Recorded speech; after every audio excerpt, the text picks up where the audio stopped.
Hemmeňize salam dostlar, kanalyma hoş geldiňiz. Şuňky videoda men size nemis dili barada gysgaça maglumat bermekçi. Hani başladyk onda.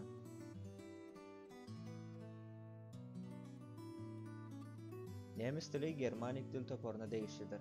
Germanik dil toporu hem öz arasynda iki aýrylýar.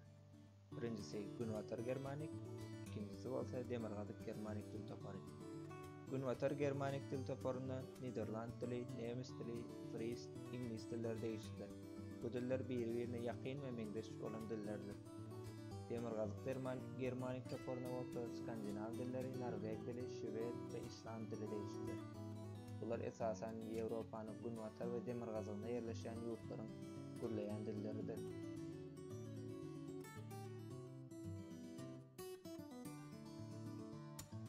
Nemis dili diýilende ilkinji kelläň geljek ýurtlaryň biri Germaniýadyr. Ol hakykatdan hem şeýle. Emma Ýewropanyň 5 sany döwletinde nemis dili resmi döwlet dili diýip elan edilendir. Olar Awstriýa, Şweyçariýa, Belgiýa, Liechtenstein we Lüksemburg ýaly döwletler.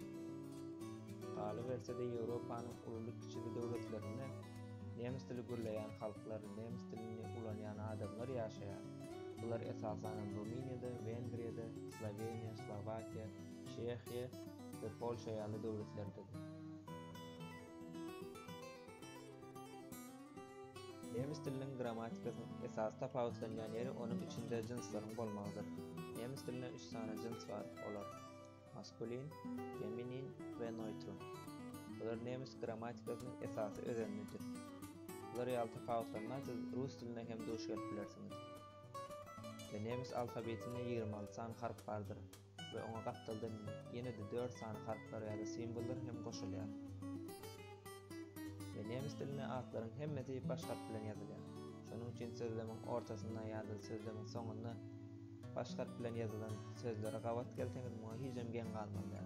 Bu da nemis diliniň özbolşy bir aýratlygydyr. Videonu halan bolsaňyz YouTube'da kanalyma agza bolmagy hem de tesirlerinizi ýazmagy unutmaň. Hoş, sag bolun.